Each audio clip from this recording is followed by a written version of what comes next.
Today, I will be going over the top 5 military surplus firearms under $500 in 2020. I tried to think outside the box for this list and give you some options you wouldn't normally find. I hope you enjoy.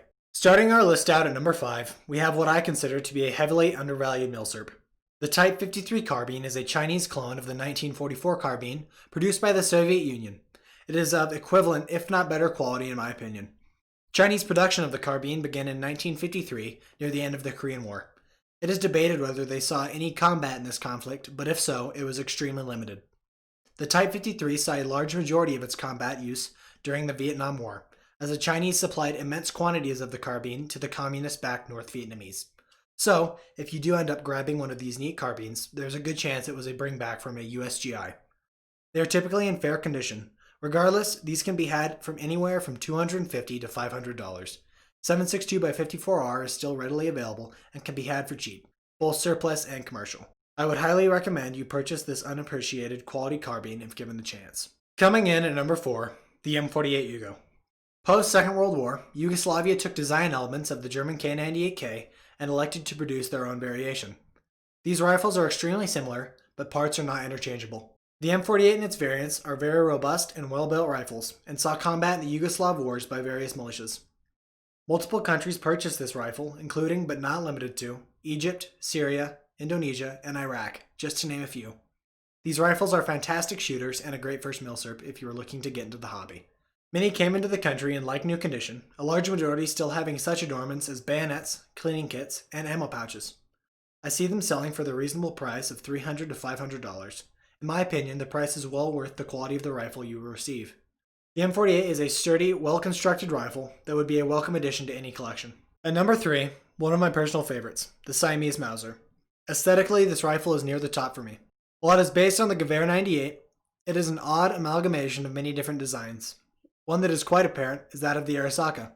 Like the Arasaka, it sports a dust cover and a large, straight, bulbous-shaped bolt handle like you'd see on a Type 38. Although these rifles are a slight bit bulkier.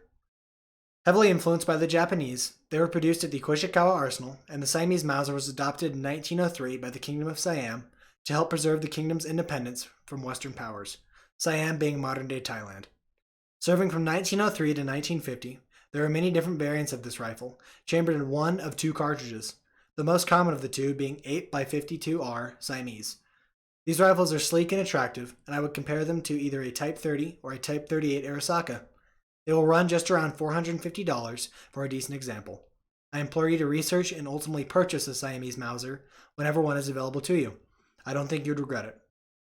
For my second pick, I've selected the Orchis pistol.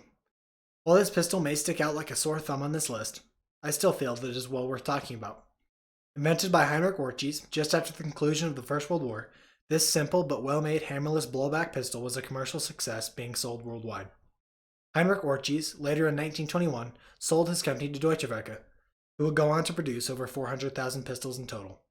Deutsche Werke added to its catalog a .380 and .25 caliber Orchis pattern models.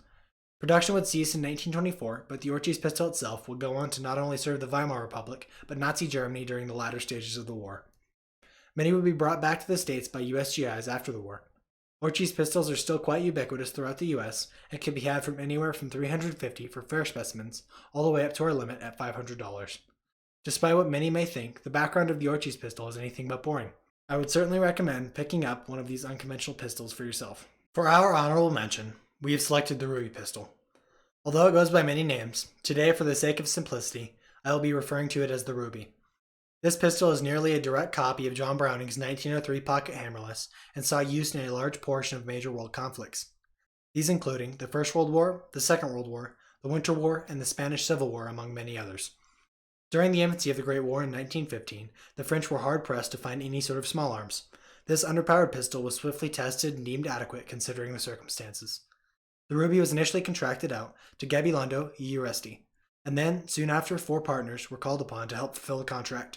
This would eventually spiral out of control, as the output of 5 or so more companies could not meet the immense needs of the French government. This would force the French government to look elsewhere, eventually contracting roughly 50 or more so companies to help feed the war effort.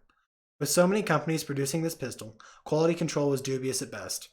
While many pistols are of good quality, an equal amount are of suspect quality and likely unreliable. If you can find a good example with a reputable name in decent condition, it is a must buy. These sell from anywhere from $200 for poor examples up to about $475 for those in nicer condition. These pistols have a long and notable past, all with the story to tell. I guarantee it would make a great purchase. Taking our top spot, the M95 Mannlicher rifle, also referred to as the M95 straight pull. These rifles served valiantly during the First World War for the Austro-Hungarian Empire and on into the Second World War with too many countries to list here. The M95 has a rich history of usage throughout the world and a long list of conflicts in which it was involved. The variation which you will most commonly come across in the United States is the M95-30. These are rifles that were converted to carbine length and rechambered to 8x56 rimmed. These rifles will bear a letter S on their receiver, meaning Spitzer. The M95-30 conversions were carried out by Steyr in Austria and FEG in Budapest out of Hungary.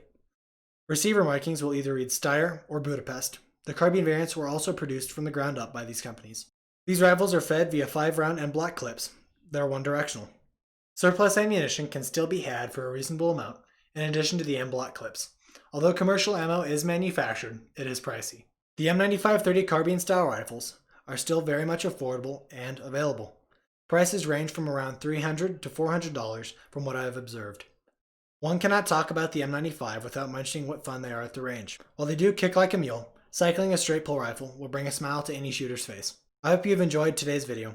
Again, if you disagree with anything I have said, or have a question, please feel free to drop it down in the comments. I am no expert and never claim to be. A like is greatly appreciated, and we hope to see you again on Tipton Bros.